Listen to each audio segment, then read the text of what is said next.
And I will say, go Nuggets. Yay. Such an awesome game last night. After I got done chewing on my rug, I really enjoyed it. That's right. It's good for the state of Colorado, right? Not good for my heart, but good for the state. That's for sure. That's right. It was a great victory. That was fun. It was fun. It's been fun to watch all their games. My first job in Denver, I don't know if you know this, Anthea, but I worked at the Nuggets game when they were playing at McNichols, and it was the last year of the ABA, and it was the championship series against the Nets. And I was a beer vendor, and it was really, I don't know why I ever quit that job. That might have been my best job ever. It combined my two great passions in life, beer drinking and basketball. So And making people happy. Sam, And making people happy. They're at a basketball game buying a beer. How could they not be happy? Really, that I was always happy because I worked for 3 quarters, and I'd take my hat off and save myself a couple of cold ones and find a best seat behind the bench that I could find and watch the best part of the game. It was a great job. Sounds great. I made about $40 a night, and back then that was like big money for me.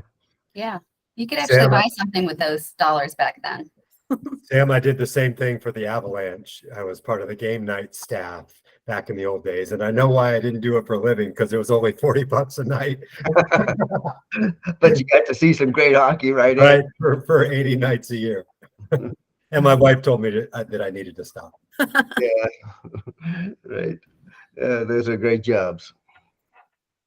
All right. Well, it is 1 o'clock. I'm going to go ahead and call the meeting to order. We have a lot on the agenda today. My name is Anthea Martin. I'm the chair of the State Housing Board. Thank you all for attending today. We will open up the meeting with the approval of the May 2023 meeting votes. If I can ask for a motion of approval from a board member with a second. So moved, Candace Payne. Second, LaDon Sperling.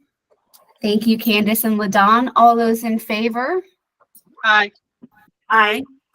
Aye. Any Aye. opposed? Passes. Thank you all. Next up are the director's comments and the budget update, and I'll turn the floor over to Andrew Paredes for that. Thank you very much.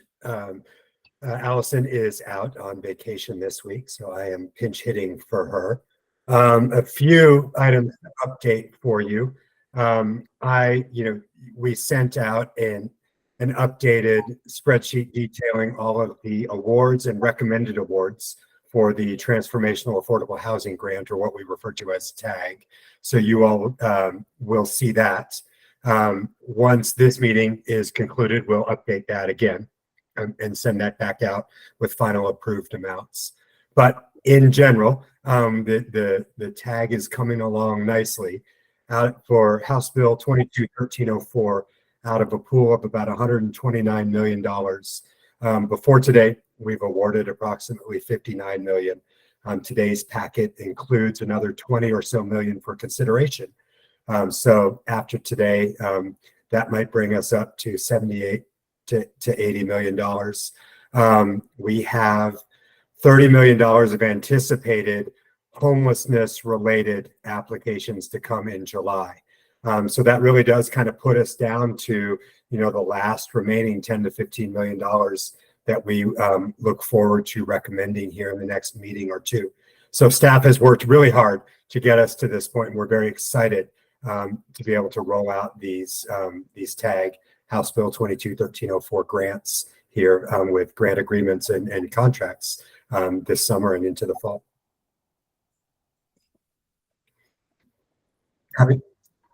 Any questions from the board? So then, Laura, if you could go down to the next slide. I wanted to just let you all know as a board and any members of the public who are watching that the Division of Housing, along with CHAFA and Housing Colorado, will be doing our annual statewide outreach events. You can, board, you can see those here on your slide. We would love to have you attend any or all of these that you want, but especially those that are in your district. These events are great. It's an opportunity for the Division of Housing and CHAFA and Housing Colorado to give a great overview of the state of affordable housing statewide. So kind of talk about upcoming initiatives that we're working on and we're really looking forward to at DOH. Probably, foremost in many people's minds will be Proposition 123. So this will be a great venue to learn about where we are with that, as well as an opportunity for stakeholder input as we look to kind of building out those programs for the years to come. Please do take a look at where these are, and please go to that Housing Colorado website and sign yourself up. I look forward to seeing you, and please invite any and all of your constituents to join us for these outreach events. Candace. I see on the schedule, the meeting for Denver Metro is the same day we would have a state housing board meeting. Is there a way we can either move our meeting so that we can attend that on August the 8th? That's a good question. So I think I will leave it up to you all for deliberation on that. I can certainly get back to you to see if there's a time that we can shift our meeting. And then maybe members could chime in as to whether they'd be able to make it. Nancy?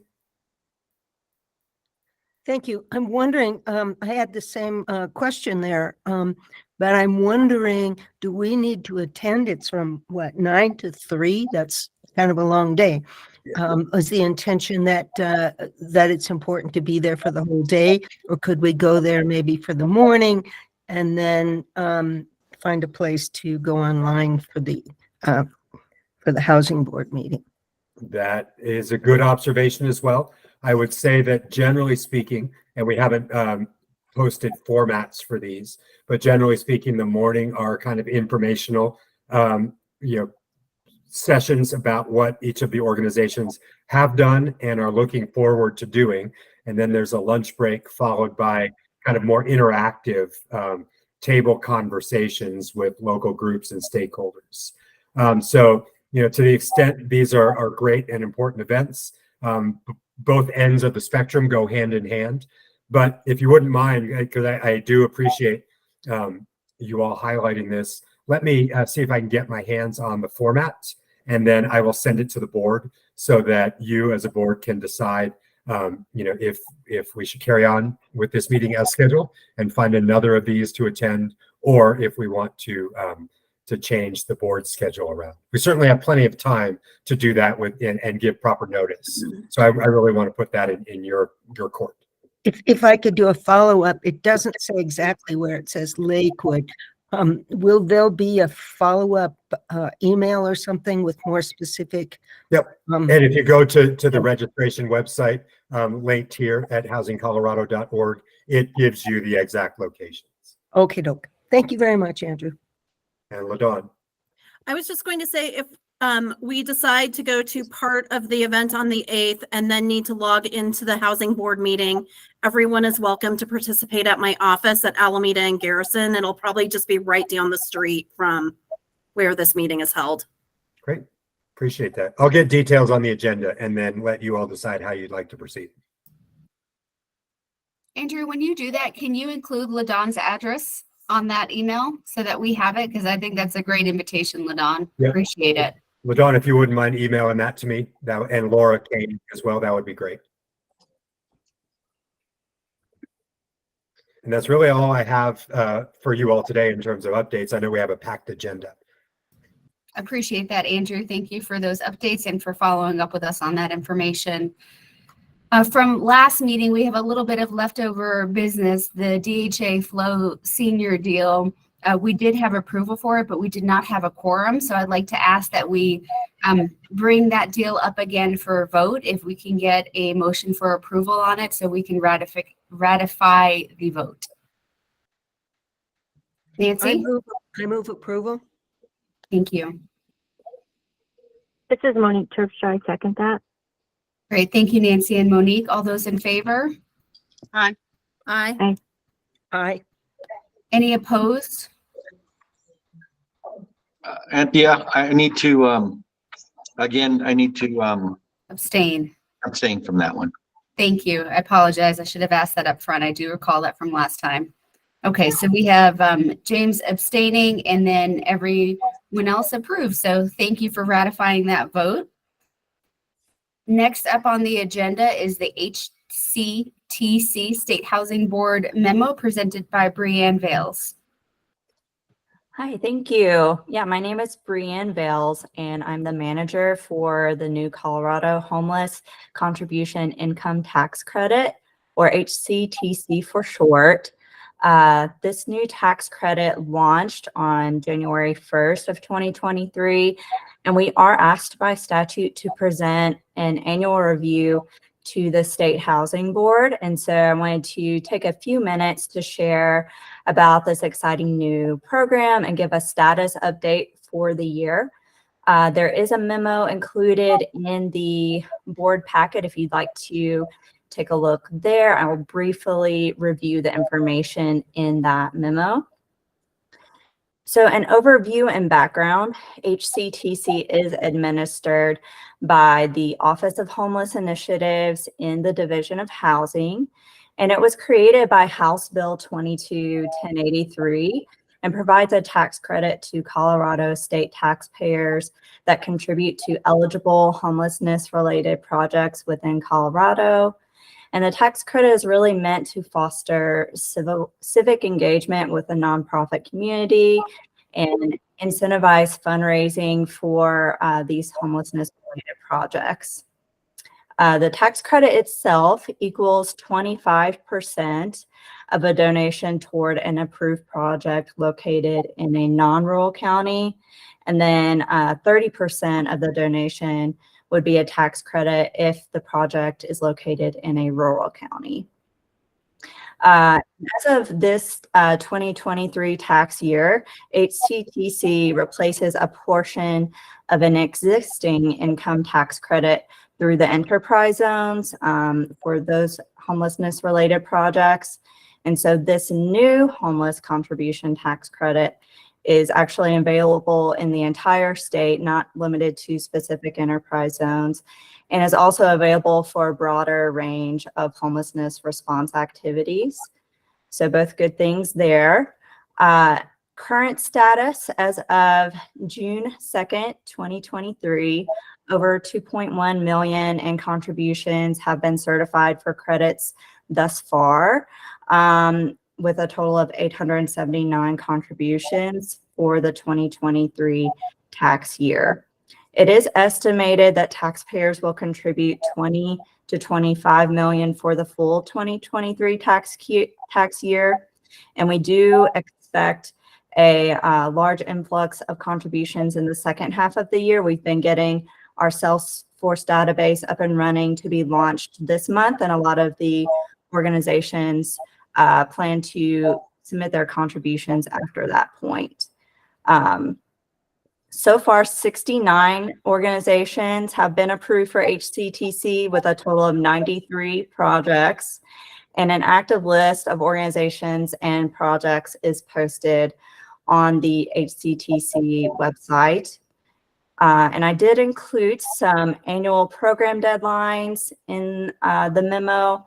Most notably, we will give a report to the State Housing Board next year for the full 2023 tax year data, as well as impact on community. And we look forward to giving you really a full picture at that time. But at this time, I'll open up with for any questions that the board may have.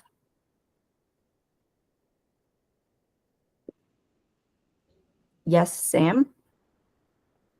Thank you, Breanne. Good presentation. Just curious, can someone get both an enterprise tax credit if the project is located still within an enterprise zone, as well as the HCTC tax credit? So for the homelessness related tax credits that were available through the enterprise zone, those were actually ended as of December 31st, 2022. So I do believe the enterprise zone has other categories of tax credits available, but for an actual homelessness related project, that would only be available through HCTC. Okay, thanks so much. Mm-hmm.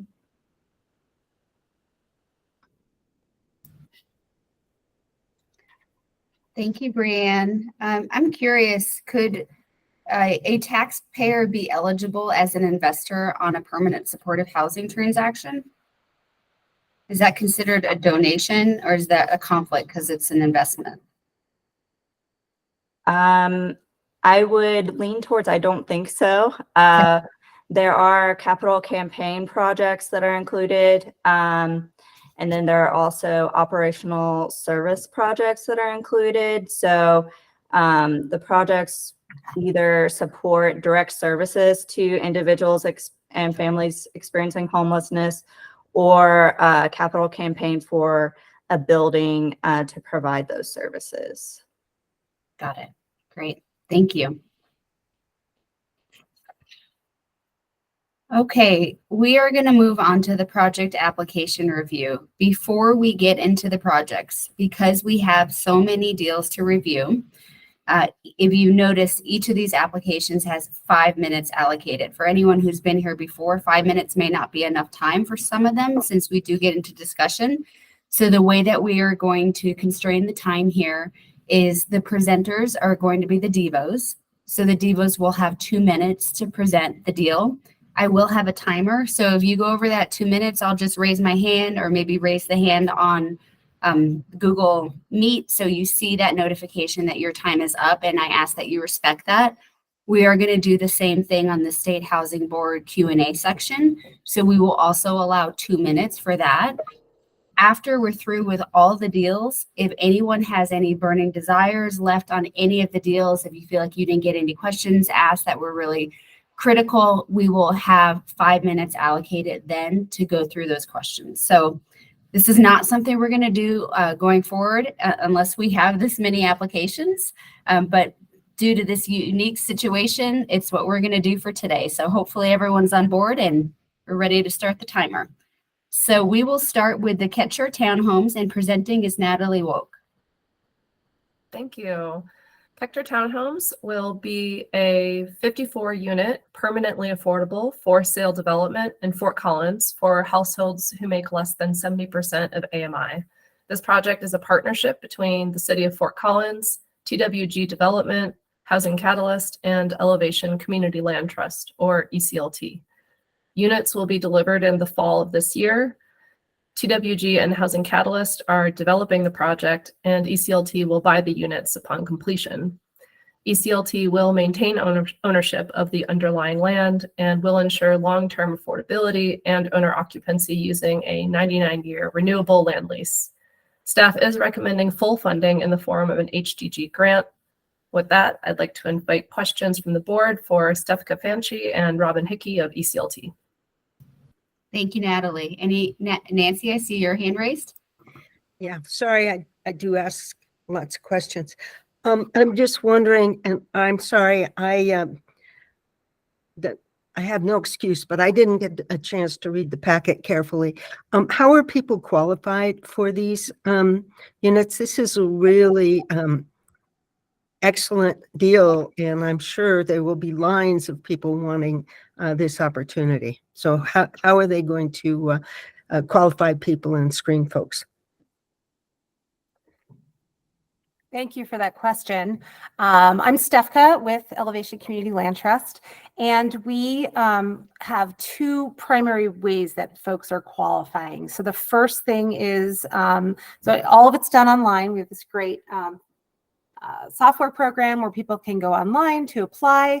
And the first thing that they need to do is to have their income certified, right? So we are working to serve folks that are under 80% of the area median income, despite the fact that we have priced these at affordable to 70% of the area median income in order to have a bigger window of affordability and can serve folks, you know, maybe as far down as 60% AMI. And so income certification is the first part. And the second part is that they have to be able to qualify for a mortgage loan from one of our, at this point, 7 approved lenders. And they are conforming commercial 30-year fixed loans. Thank you. Mm-hmm. Any other questions? Great. Thank you, Natalie and Stefka. Moving on, Hartside Hill. Natalie will also be presenting. Thank you. The Hartside Hill Apartments will provide 72 apartments for households at 30 to 60% AMI with an average AMI of 54.6%. This property will serve individuals with disabilities, single adults, seniors, and families. All 6 buildings will be electrification ready and meet the Zero Energy Ready Homes standard. These apartments are just one piece of an 8.84 acre property that was donated by Heart of the Rockies Christian Church. The campus will be comprised of the proposed 72-unit care housing multifamily apartments, 9 Fort Collins Habitat for Humanity single-family homes for low-income buyers, 2 large Fort Collins congregate facilities for adults with intellectual and developmental disabilities, and a community building consisting of a designated Hartside Hill Residence Clubhouse, space for resident services, and early childhood education services. Staff is recommending partial funding due to the project's capacity for additional debt and deferred developer fee when applying a less conservative vacancy rate and debt coverage ratio, which we felt was supported by the market study. With that, I'd like to invite questions from the board for Kim Iwanski and Steve Kuhneman of Care Housing. Thank you, Natalie. I have a question on this deal since it's Zero Energy Ready. Have you looked into getting any funding available through the Inflation Reduction Act? I don't know if that's even available yet or if it's coming later this fall. And I do see you have a good bit of ITC equity and 45L credit equity. I'm just curious if that's from the IRA or if there are additional funds. So we are assuming, this is Adam Morgan, I'm the financial consultant on the project. Hi, everyone.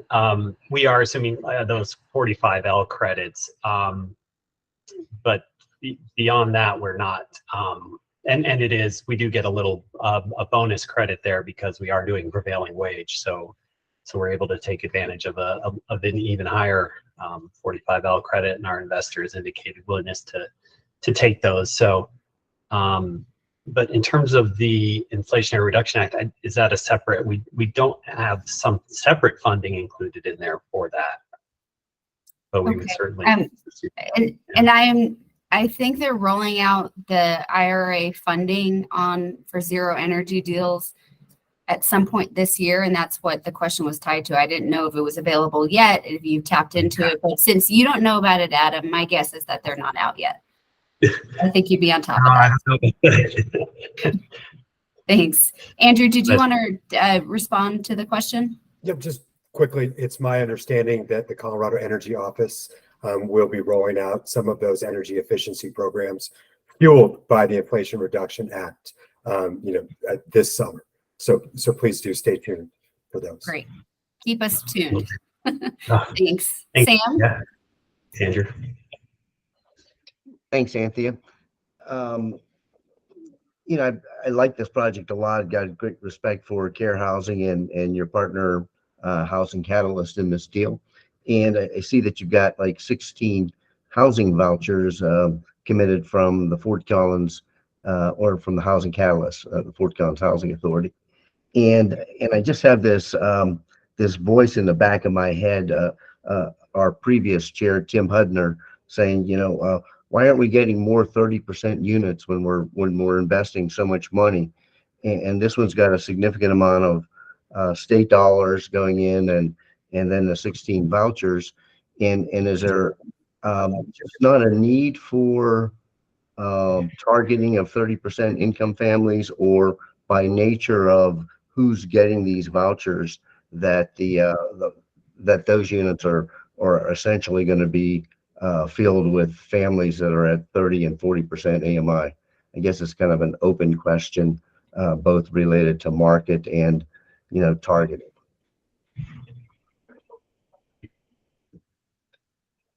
Good question, Sam. Thanks for that. So, I think part of the reason, the reality is, I think a lot of those vouchers are going to serve, even the ones that are designated at 40 or 50% AMI are going to serve residents at 30% AMI. I think we wanted to have some flexibility there in terms of how those vouchers get allocated. So we didn't set them all at 30% AMI. I think that was pretty much the rationale there. Okay. Does anyone know, Adam, from your team, what the average AMI of those voucher holders generally are at from Housing Catalyst? Or, you know, maybe it's, you know, I hate to ambush you with a question like that. You know, you can make up an answer, and I probably wouldn't know, aren't telling me the truth, but Yeah. Percent AMI. AMI. Yeah, you know, to be honest with you, I don't know. Anecdotally, what I've heard is that typically the residents with the vouchers tend to be at 30% or below more frequently than 40, 50. But I don't know that the exact number there. right. Okay. Yeah. Thanks. Thank you, Sure. Anthony, for my questions. All right, thank you all.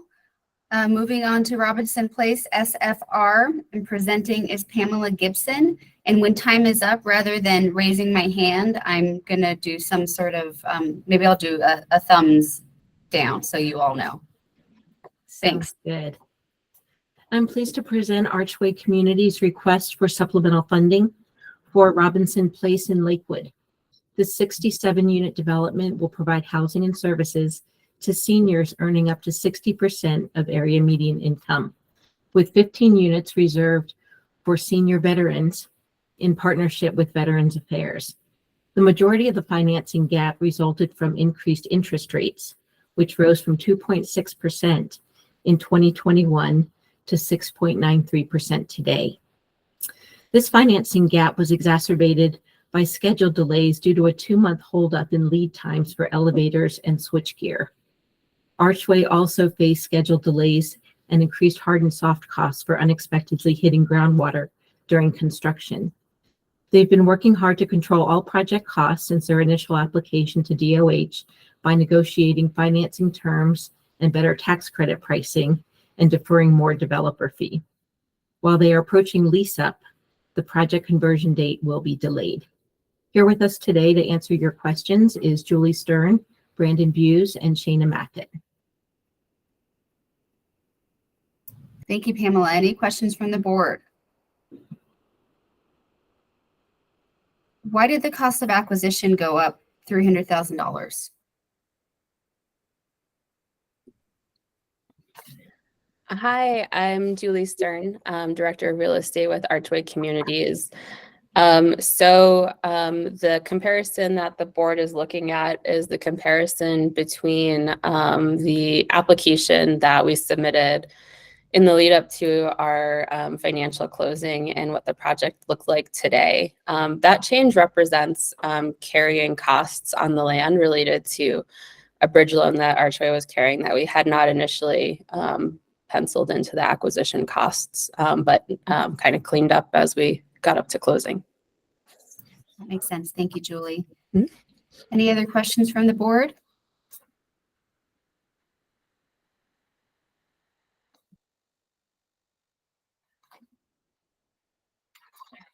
Okay, thank you all. Next up are the tag application reviews, and we have Hope Springs presented by Natalie Woke. Thank you, Anthea. Greeley-Weld Habitat for Humanity is requesting infrastructure funding for Hope Springs, which will provide 175 zero-energy-ready homes to be sold to families at 30% to 80% of AMI in Greeley. This transformational funding will speed up project delivery by at least 2 years. Hope Springs will include an on-site childcare center as well as a mini pitch soccer field. Habitat will partner with the builder Bessler Homes, who will build 30 to 35 homes annually, in addition to Habitat building 10 homes with their traditional volunteer model. This will be a mixed income development with over 300 additional units of market rate multifamily housing planned for the site. Staff is recommending partial funding due to a decrease in expected project costs and an additional $2 million donation from local employer JBS since the time of application. With that, I'd like to invite questions from the board for Sherry Witt-Brown of Greeley Weld Habitat for Humanity. Thank you, Natalie. Any questions? Sam? Thanks, Anthea. The project also includes a large number of market rate units, according to the write-up. And I was just kind of curious, are the state dollars going to be attributed to that portion of the development as well, or are they going to be strictly on the affordable units? Yeah, good question, Samuel. They will be strictly applied to the Habitat units. 174 units. There is a $68 million investment just on Habitat's portion for the civil infrastructure, as well as the vertical construction expected on this project in the next 3 to 4 years. Okay, thank you so much. You bet. I'm curious, we just saw another zero energy application that included various sources from tax credits, certain solar tax credits or the 45L tax credits. Are you eligible for those tax credits? And if so, have you applied for them? Well, we are an enterprise zone project. So we have the 25% tax credit through our local enterprise zone.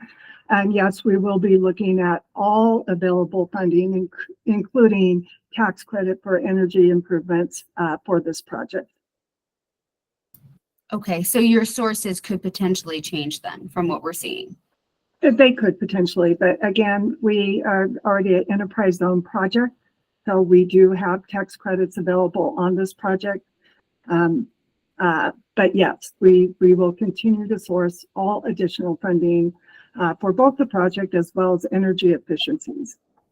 Okay, great. Thank you. You're welcome. Thank you. Any other questions from the board? Excellent. Next up is Discovery, and presenting is Teresa McCoy. Thanks, Anthea. Yeah, I'm happy to present Flatiron's Habitat for Humanity's project, Discovery Townhomes. This is an application for site improvements that will ultimately allow for 12 units of housing in 4 triplex buildings in Broomfield. They're a majority 3 bedrooms with a couple 2 bedrooms. The land is owned by Discovery Christian Church, and the homeowners will have a 99-year renewable ground lease with the church. And Habitat plans to sell 3 of the units to Broomfield Housing Authority, who will own and operate those as rental housing for folks earning at or below 60% AMI, and the remaining 9 units will be owner occupied, sold to households earning at or below 80% area median income. And we have Susan Lithgow with us today with Flatiron's Habitat for Humanity to answer any questions you might have.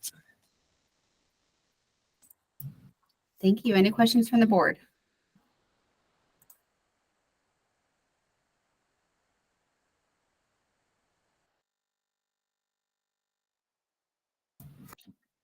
Hearing none. Thank you, Teresa. Thank you, team.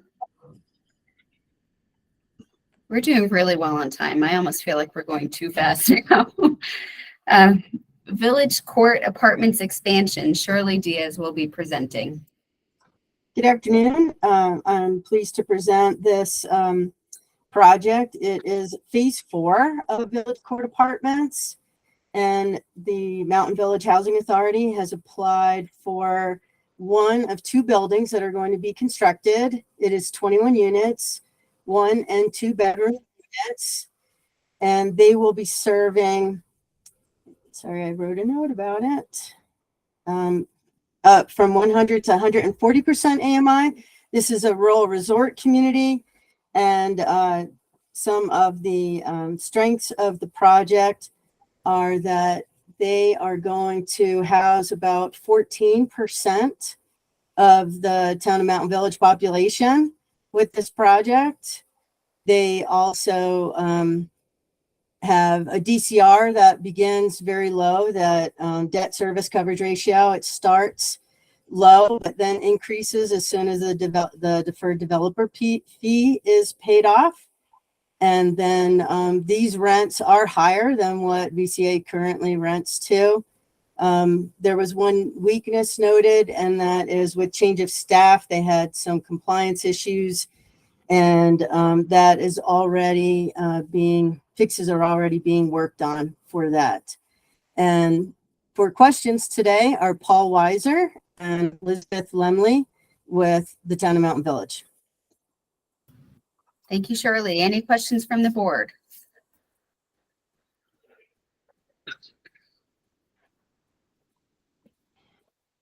Sam. You know, I sort of feel embarrassed to ask this question, but where is Mountain Village? Is that Telluride? Yeah, don't be embarrassed. I'm a Colorado native, and I didn't know Mountain Village existed about 5 years ago, so don't worry. We are actually located where the ski area is actually located. So I'm sitting right next to Chair 10 at the moment. Okay. All righty. Great. So is it distinct from the town of Telluride then? Yes, we are two different entities. Okay. Okay, great. Just one question about concentration. Any reason why you decided to like just locate all the kind of like affordable housing in one location? It's actually not located in one location in our community. We're actually really fortunate that when our community was developed, there were several areas that were identified for deed restricted housing. So we have a whole neighborhood that is separate and apart for this, where full-time residents live, called the Meadows. And then this particular area is similarly deed restricted. And it's always been contemplated that these units would be developed here. But we have multiple pockets where there are deed restrictions. And then we have deed restricted units sprinkled throughout the rest of the community. But you know, this is not the only area where our employee housing is located. Right. Okay. And can you just briefly describe, since we have a little bit of extra time, and I don't think I'm going to get whacked by the chair here if I ask one more question, hopefully. Can you briefly describe what your deed restriction looks like? Yeah, so we had a settlement agreement with the county that provided, so let me back up. We were not always a town. We became a town in 1995. And when we became a town, we had an agreement with the county that imposed a deed restriction across the board that was kind of like the baseline level of our deed restriction. And our deed restriction basically says that you have to be a full-time worker and you have to work within the boundaries of our school district, which is essentially Mountain Village, the town of Telluride, and then a bit to the west down Highway 145. So we try and concentrate our deed restrictions to make sure that our locals are actually living in our deed restricted units. Mm-hmm. Okay. Thanks. Thanks, Sam. I did that as a joke and I couldn't get it to stop. I stumbled. I was stumbling because I was wondering why I was doing so poorly. Sorry. That was directed towards me. Don't worry. It was all Sam. Mr. Garcia. Thank you, Madam Chair. Hi, Paul. Rick Garcia, Executive Director, DOLA. Nice to see This you. is probably more a question for Shirley. The original request was 4 million, but what's being recommended by staff is far short of that. What's making up the difference, or has the project been downsized, or what's really occurring here? The project is not actually being downsized. We have two buildings, and frankly, one of the buildings, in order to help pay for the project, we had contemplated that we would have a licensing program where businesses would be able to purchase a license so that they would be able to be guaranteed that when they lost an employee, they moved away, for example, that they wouldn't lose housing for that position within their organization. And that license would last for 10 years. And we would use that money to lower the cost of construction. That, I think, caused some concern on the staff side. So we took that building out of our request. And so now the request is only for the other building that is not going to be participating in that licensing structure. and will simply just be opened up to our very long waiting list at the moment. And so that's why the amount was reduced.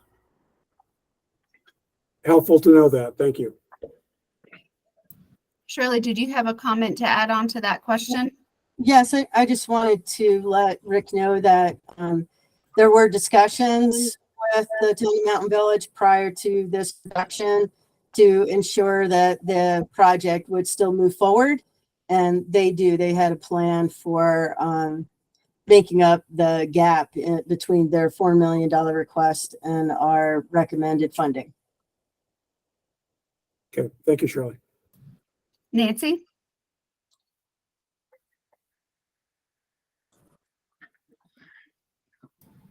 Nancy, did you have a question? I had to unmute, sorry. I was just chatting away.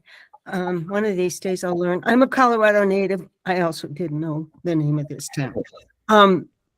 But I am curious. You said that you're sitting right by the chairlift there.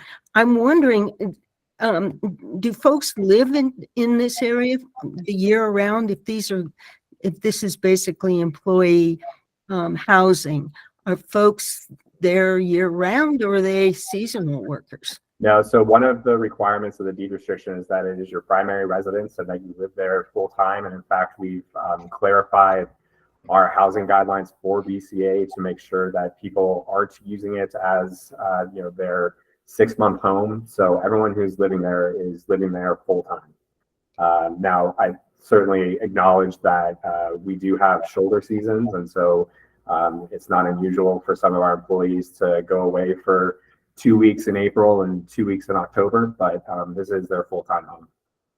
Okay, thank you. What type of bonds here are being allocated for the tax exempt bond? And what is the COP and lease purchase from a bank? What does COP stand for? Yeah, so COP stand for Certificates of Participation. And forgive me, in my prior life, I was a public finance attorney. So if I get too detailed on this answer, I apologize. But COPs are synonymous with a lease purchase agreement. And so this is a mechanism to do financing that is very common throughout Colorado, and it's used to address certain restrictions that are imposed by Tabor. And so Tabor says that you can't issue debt without a vote of the people, and debt being defined as any obligation that exists for longer than a year. And so towns such as ourselves enter into lease purchase agreements whereby we go ahead and we lease the property to the bank, they lease it back to us, and there's an exchange of money. They give us the funds for our construction project, and then they essentially have a long-term lease, which they hold as collateral until we pay them back through lease payments to them. And this structure allows us to do this financing without having to get voter authorization. Is it a credit tenant lease structure? Is it like a CTL? No, they basically look at, well, let me say this. They look at not only the revenues of the project to secure their loan and make that loan decision, but they also look at the overall revenues of the issuer, in this case, the housing authority, to determine our ability to repay in the event that there is a shortfall in our rent revenues. I will say that we have a 250-person waiting list for the existing VCA facilities. And in fact, that list is artificially low because the waiting time was getting to be about 4.5 to 5 years. And we thought it was wildly unfair to make people have this expectation that someday they would be able to call VCA home, because that's simply really not the reality. And so, our ability to repay is probably not in question, because we have a very long list of people who would be more than happy to live there. Interesting. Thank you. Thanks for explaining that. Hopefully, wasn't too detailed for everybody. Monique? Hi, thank you. Hi, Paul. Great presentation. I just wanted to say, as a former worker in Telluride, this is much needed. So I think this is great. Yeah, I get the perception that a community like ours is probably, we're flush with cash is probably the perception, that we don't need help. But the reality is that over 80% of our residents live in deed restricted housing. And that's something that I'm actually really proud to say, that we have spent a lot of time making sure that our community is able to be run by people who live here, and that our community really continues to be focused on making sure that the people that want to live and work here can do it. Yeah, not drive over the passes during Right, the winter. exactly. All right, thank you. Next up is Hay Meadow, and presenting is Wayne McCleary. Okay, so for the Hay Meadow development, the Eagle County Housing Development Authority, called ECHATA, is bulk purchasing 43 newly constructed market rate condominium units from a experienced developer, Seven Hermits Limited Liability Company, and ECHATA will resell these units to households in Eagle County at prices that are affordable to those households that make up to 140% of the area median income. Some of the key highlights are the Eagle County wait list for income eligible home buyers is currently 900. The Valley Home Store, or TVHS, is the nonprofit real estate arm of the Housing Authority, and this is the vehicle that they will resell those units at affordable prices for those earning up to 140% of AMI. Each units are 2-bedroom, 2-bath, and they basically have a permanent price cap or a permanent deed restriction. TVHS will also manage all sales, resales, compliance, and income verification of the units. ECHATA has been using this particular model has several projects where they purchase and resell projects since 2008, or basically through a couple of fairly difficult economic cycles. The original ECHATA request was for a transformational affordable housing grant of $10 million. However, this figure has been reduced to $2 million funding recommendation during our underwriting process. Now I have Kim Bell Williams, the executive director of ECHATA, is available to answer any questions.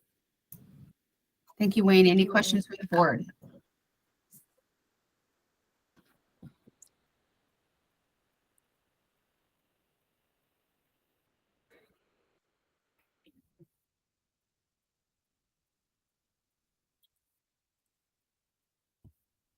I have just a clarifying question. It says ECHATA owner equity 9.5 million, and then on page 7 it says ECHATA is able to commit 6.8 million in owner equity. Yeah, I'm happy to answer that. Hi, everybody. I'm Kim Bell Williams, Executive Director of ECHATA. That's a new nickname for us, by the way. Thank you, Wayne. We are committing to purchasing these units at $600,000 each, putting equity in at 6.8 million to buy them down for resale of that 440,000 amount. Plus, we are expecting that we may have to carry some of the cost as we purchase and then turn around, deed restrict, and resell. So that extra amount is depending on what the market looks like next year when we turn around and sell these units. Great, thanks for clarifying, Kim. Yeah. All right, thank you for the presentation. Next up, Thank you. Mountain View duplexes, and presenting is Teresa McCoy. Yeah, thanks, Anthea. Pleased to present Habitat for Humanity Metro Denver's project, Mountain View Community Homes. This is located in the Havana Heights neighborhood in Aurora. And this is land also owned by a church, owned by Mountain View United Church. And Habitat will again have a renewable 99-year ground lease on the land. The development will consist of 20 units in 10 duplex buildings. It's a mixture of 3 and 4 bedroom units. They have off-street parking and private yards. 4 of those units will be accessible to folks with mobility impairments. These will be owner-occupied units sold to households earning at or below 80% AMI. And we've got Corey Whitaker here with Habitat for Humanity Metro Denver available to answer any questions. Thank you, Teresa. Any questions from the board?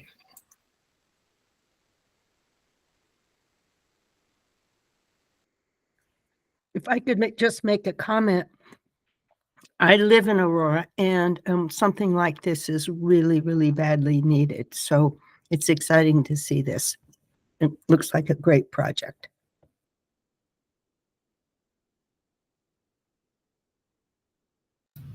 Thank you, Nancy. And hearing no other questions, let's move on to Cinnamon Heights. Presenting Cinnamon Heights is Shirley Diaz. So I'm pleased to present Cinnamon Heights. This is an infrastructure only request for the TAG funding. And they are going to build 30 townhomes on these lots down the line. They've owned these for quite a while. And they had really their highlights. They had 8 out of 11 priorities in the NOFA that they met in their application. And some highlights are they'll be building intergenerational wealth for families. They will provide long-term affordability as deed restricted units. And it's also a mixed income project serving 80 to 120% AMI once units are constructed. The town staff will be overseeing the project, and they currently manage all of their infrastructure as well. And joining today to answer questions are Nicole Killian and Katie Sickles with the town of Bayfield. Thank you, Shirley. Any questions from the board?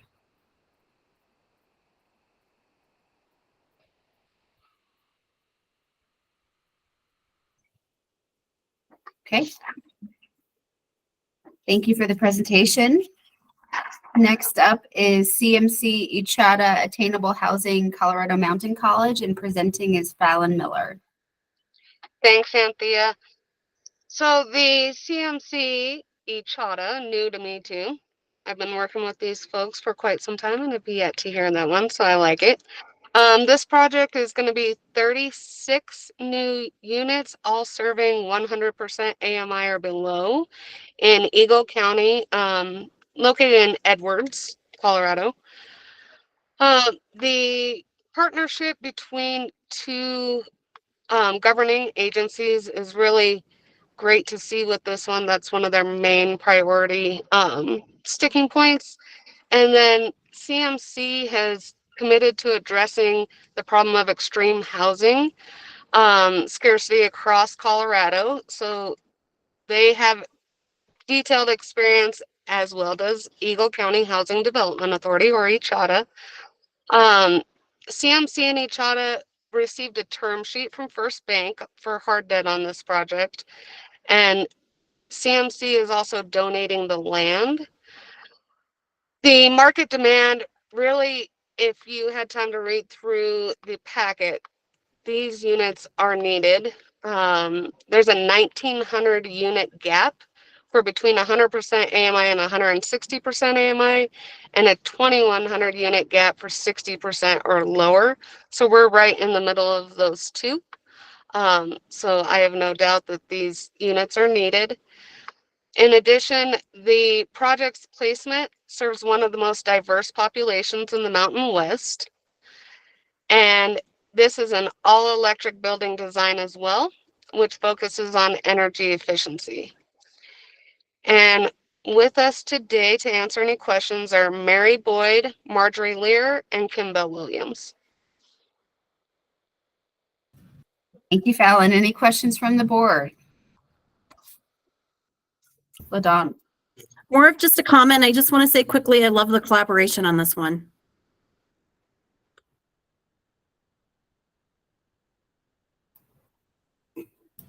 Rick Garcia.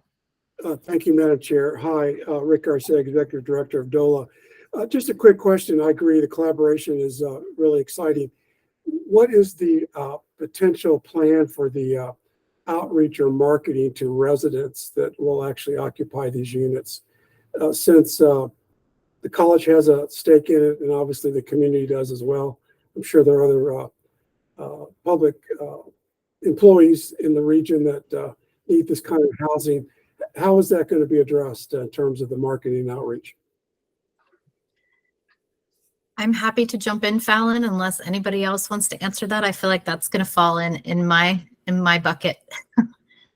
I'm Kimbell Williams again from Ichata, and we are going to property manage this project, and our process is similar to what we do for many of our other projects. We have a project in particular, Riverview Apartments Preservation, located nearby, that does similar marketing. We have already that Riverview Apartments Preservation has a tax credit, and it also has housing vouchers. So we are required to go by a certain process there where we advertise in the local paper.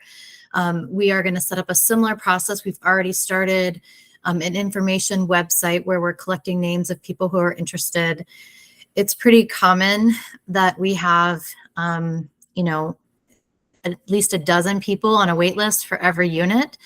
So we're going to be really careful about when we open that wait list and how we process. But truly, our community is suffering from a lack of supply. And so finding people to fill those units is not a problem, but doing it in an equitable way is something that our team is really concerned about. We're spending a lot of time right now translating all of our websites into a new format so that it can be translated to the language of whoever is looking at it.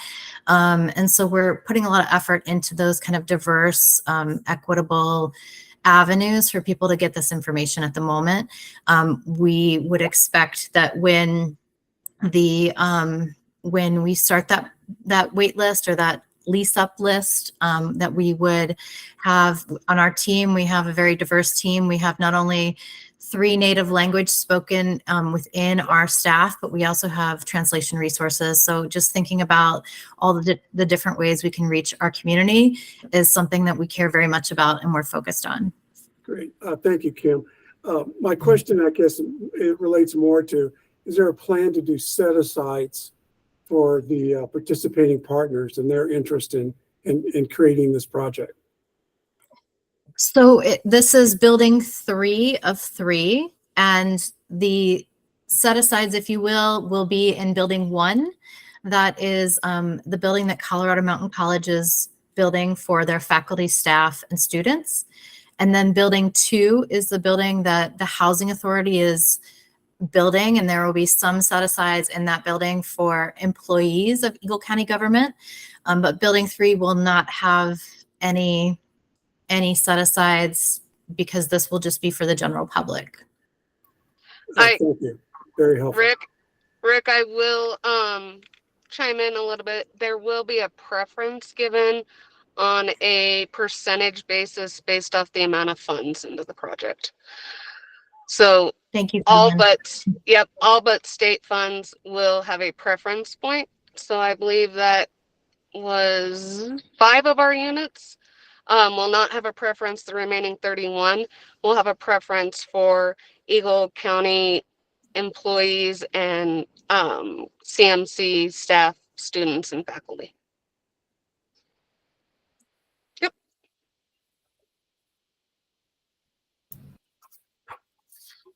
All right, thank you for the presentation.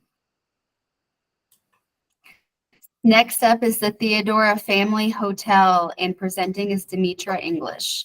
Thank you. The Theodora Family Hotel is being developed to meet the increasing demand for shelter for families experiencing homelessness. The project will serve families with minor children and veterans with a capacity of up to 150 individuals per night. The project design is trauma informed, and the 5-story hotel with 60 rooms is designed around a courtyard with visibility from floor to floor. The courtyard will have a patio area and playground, and the rooms are designed to have an open flow so people can move easily throughout the premises. The project's program addresses the immediate need for shelter in a safe and secure environment, and the shelter is coupled with case management services provided by staff trained in informed care and best practices to assist guests with employment, income, housing, and to ultimately help guests exit homelessness permanently. With us today from the Volunteers of America, Colorado, are Angel Hurtado, Brett Bridgewater, Dave Shunk, and Lindy Sinton. Thank you, Demetra. Any questions from the board?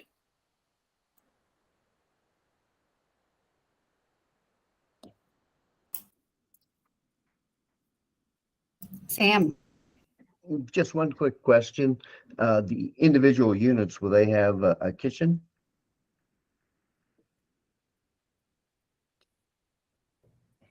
Hi, Sam. Dave Shunk with Volunteers of America. The units themselves will not have a full kitchen, but they will have access to many of the features of a kitchen, say a microwave and things like that. Okay, thanks. Thanks, Sam. Thank you for the presentation. Nancy? Yeah, just really quickly. Again, I apologize because I did not have an opportunity to read the packet. I won't give you my excuses now, but at any rate, what characterizes a shelter? How long can people stay in this facility? I'm going to let Angel answer that. She's our VP of programming, and but it does vary for us. There's a lot of options here. But Angel, would you take that one? Yes, absolutely. Thank you for asking that question. I guess I would say it depends on the family, because we try to address the need specifically at the time. So if the ability for us to do a critical time intervention model for us to turn around the family quickly, at this point in time, we don't have a set length of shelter, but typically it could be up to 30 days, 60 days, or 90 days. So just based on the need of the shelter. And then just to address the food piece, we also are bringing in food from our kitchen so that everybody has access to meals. So it's not just what they're going to have in their units. It's also going to be on-site dining as well. So you connect them to services, including housing if they need that. Absolutely. We want them to exit homelessness permanently. So that might be the reason why they might stay a little bit longer, because their barriers to housing are a little bit higher. Okay. And if they can't do that, maybe they would move into permanent supportive housing of some sort. Yes, we also participate in the coordinated entry system so that all of the individuals or the families that come to our shelter will be input into the coordinated entry system. And again, because I live in the metro area, where is this going to be? Currently, it's at Xavier and Colfax. So we're in the Sloan's Lake area. Gotcha. And we're just knocking down our old building, and we're building a state-of-the-art shelter that's really conducive to serving families. It's where the Aristocrat sign is. Yeah. All righty. Thank you. You're more than welcome. And Angel, when you say that 60 number of affordable units created, there's 60 units being created, is that equivalent to 60 beds as well, or is that different? No, that's 60 rooms. We can serve over 100, 125 easily in this shelter. Thank you. Sam? Yeah, more of a comment than a question here. You know, my druthers these days is I really don't like the typical shelter model any longer, where we're congregating, you know, so many people in one location, especially, you know, the lessons learned from the pandemic that we should be doing better. And so I like this model over a typical congregate model. Thank you so much. And the more and more we can get to individual units where people have their own spaces and provide the services still that you all are doing, I think that's really great. So thank you so much. Thank you, Sam. Thanks for the presentation. We're going to move on to Matthew's House, and presenting is Natalie Woke. Thank you, Anthea. The Matthews House will be a regional drop-in center with 20 overnight shelter beds for youth and young adults experiencing or at risk of homelessness in Loveland. This funding request is for the adaptive reuse of Thompson School District's Early Childhood Center, which was constructed in 2009. The rehab will rework the layout to create dorms, communal areas, case management space, and staff offices. The property will be leased at no cost to the Matthews House, a nonprofit organization established in 2005 and committed to creating opportunities for underserved youth, particularly those youth coming out of the juvenile justice or foster care system. This new facility will provide overnight shelter to an estimated 100 youth annually, in addition to serving 200 to 250 homeless and at-risk youth and young adults through the drop-in center. Supportive services will be provided to all guests using a trauma-informed approach. Staff is recommending full funding for this project. Today for questions, we have Todd Picone of Thompson School District and Nicole Armstrong of the Matthews House. Thank you, Natalie. Any questions from the board?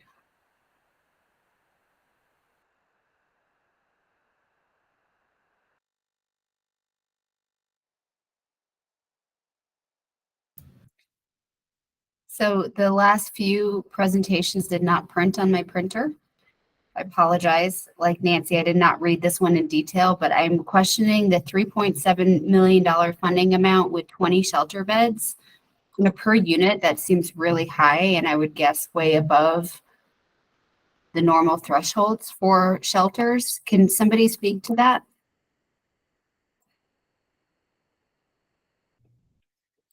Yes, good afternoon. Todd Picone, Chief Operating Officer of Thompson School District. So we did, our current facility is actually a early childhood center. So in the conversion, it's 20 beds, but then we also have the congregate space and then all the breakout spaces. So as we did the informed design, it's just not about the beds. It's also about the auxiliary spaces that are included in the program. So that is just the 20 beds, but then there's also the daily drop-in shelter piece that is a portion of the building as well, along with the other service providers that are going to be in providing supports to the students.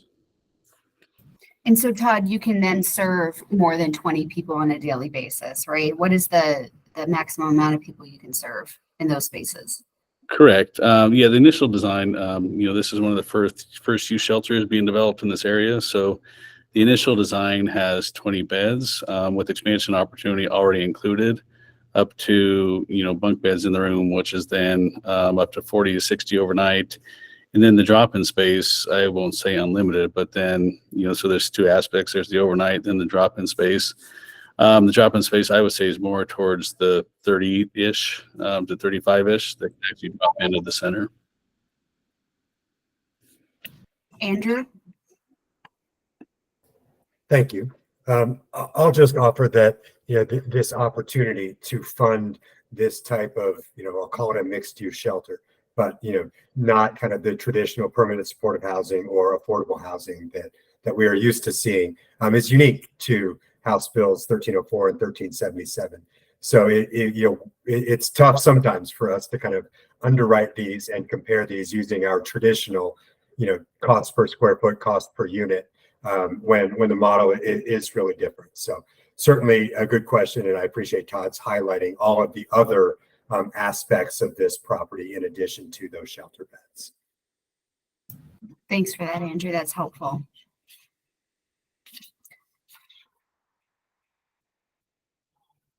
All right, hearing no other questions, we'll move on to the last application, which is Helen Hunt Campus, and presenting is Fallon Miller. Thanks, Anthea. So Helen Hunt Campus is located in Colorado Springs. This application was submitted by the Catholic Charities of Central Colorado. They will be partnering with Partners in Housing as the property management company on this one. This is transitional housing of 24 units. So the AMI designation would be 30% AMI or below, or experiencing homelessness or at risk of homelessness. So it's not just your standard straight across the board 30% AMI units. In addition, the demand in the region is evident through the closure of some other facilities recently. So this will be kind of the one and only place in the region for transitional housing. And with us today is Andy Barton to answer any questions. Thank you, Fallon. Any questions from the board?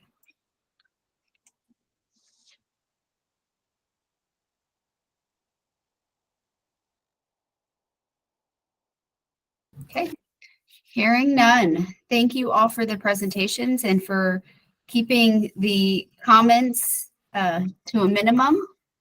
We achieved our goal of exceeding our time. I'd like to propose that we go ahead and take the project application and the tag application votes at this time, and then we will be turning it over to Kirsten Toombs to go through the Ojai Tag State Housing Board memo. So at this time, if I'd like to ask if there's anyone who needs to recuse themselves from any of these applications, either the project applications or the tag applications.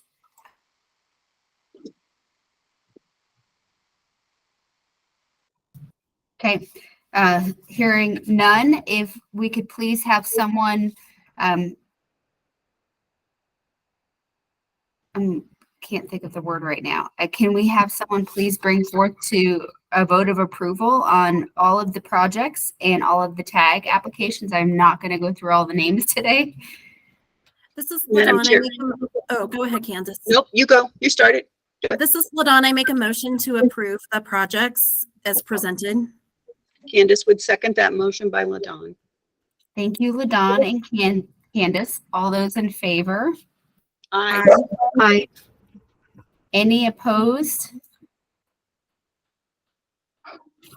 Wonderful. The many wonderful applications that we heard today are all approved. Next up is the Ojai Tag State Housing Board memo, and Kristen Toombs, the floor is yours. Thank you, Anthea. Good afternoon, everyone. I am Kristen Toombs, the director of our Office of Homeless Initiatives here at the Division of Housing, or as Anthea said, Ojai, as we like to call ourselves. So I'll draw your attention to the memo, which is, I think, on page 148 of this mammoth packet we sent to you.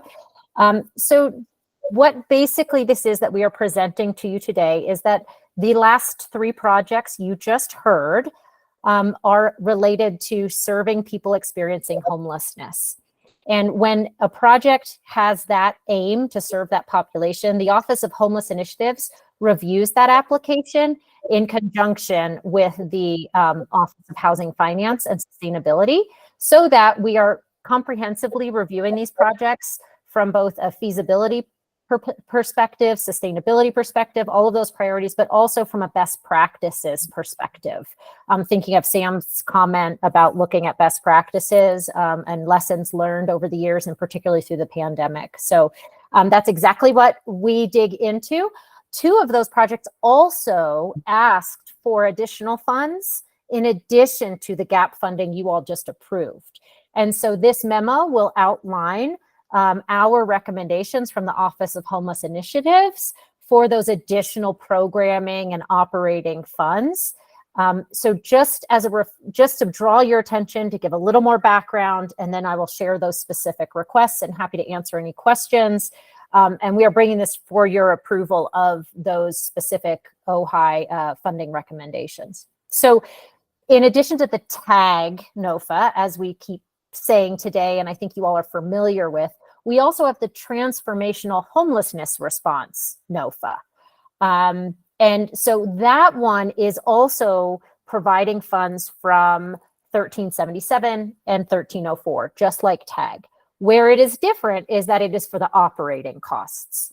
And so we came forward in the May meeting, May 2nd, where, if you recall, I presented on 32 applications that were approved by the board for that homelessness response NOFA. So these are another two that we are bringing to you. And the reason we're bringing them to you today and not with that previous group is because they also had those development applications through the TAG NOFA. So we wanted you to see holistically all that is being recommended for those properties, for those projects in one meeting. So if you look, and you will see I included in that memo just further background on the two NOFAs, how they're related, and how we look at and make decisions on the applications. I went through that more in May. I won't do that again for the sake of time, because I know we have a full agenda, but absolutely happy to go through that with anyone should you wish. I'll draw your attention to the table that we created that's on page 150. And that you will see, so it's the three projects that you just heard: Volunteers of America's Theodora Shelter, Catholic Charities Helen Hunt, and Matthews House with Thompson Valley School District. So again, two of those, Volunteers of America and Matthews House, also asked for program and operating funds. Although Helen Hunt did not, because they'll be serving people experiencing homelessness, again, Ojai reviewed that as well. So we basically give it the thumbs up. but we're showing it here just to show you that we have reviewed it. So if you look here, the first several columns in the maroon on the left is just information for how we are identifying the projects. The next set of columns are what you just reviewed from TAG. The light pink columns are what came to the homelessness response, NOFA. So you can see there specifically Volunteers of America asked for $4.7 million for shelter operations. I apologize, there go the dogs. For shelter operations and services, we are recommending $2 million for that. And then for Matthews House requested $2 million, and we are recommending $1 million for that. Part of that is, I apologize for the dogs. Let me see if we can stop.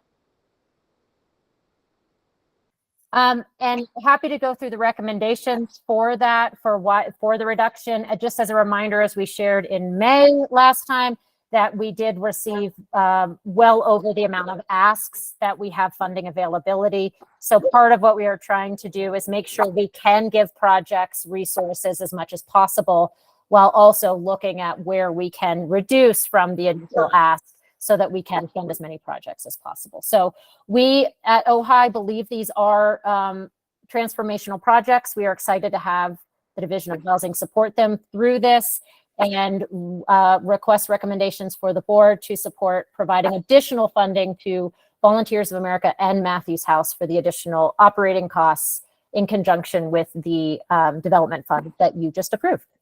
And with that, I will open up to questions or comments. LaDawn? Do you consider how many units for the amount that you're giving them? Because the Volunteers of America project has quite a few more units than the Matthews House. Sorry, I'm turning to look at my iPad. That's okay. That's the benefit of this platform, is we can have the information right at our hand, at our fingertips. I'm turning away from my microphone, so sorry. That's okay. No, I heard you. Thank you, LaDawn. No, I appreciate that. That is one of the factors that we take into consideration. Also, it is just looking at the full funding stack and the full operating costs that are available there. So that is part of what we take into consideration, but we also look at fundraising capacity, other funding sources, et cetera. And as was mentioned before, just a reminder with Matthews House is that part of this is also in addition to others will be served in addition to the units because of that day space as well.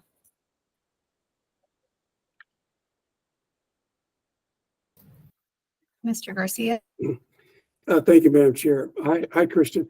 You know, I could ask this question offline, but since we're trying to be efficient here, let me just ask now. I think you related the operational expenses specific to the development projects that were recommended from 1377 funds.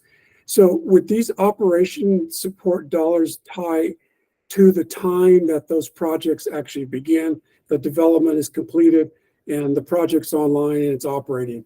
Or is this in general? Great question. Thank you for that. So yes, as a reminder, these are 1377, which are ARPA SLFRF funds, right? And so they do have that timeline that they need to be spent by December 31st, 2026. So yes, part of what we looked at as well is when is the estimated time that these properties will be open and in use? And then how much time is that between that opening and in use and the deadline of December 31st, 2026. That is part of what all applicants put into their application details, were the number of months that they thought that they would be in use. So it'll be specifically once the doors open till December 31st, 2026. Great. Thank you, Kristen. Thank you. That's a great point. Appreciate that. So that also, back to LaDawn's question too, that also plays a role, is timing and number of months and time period.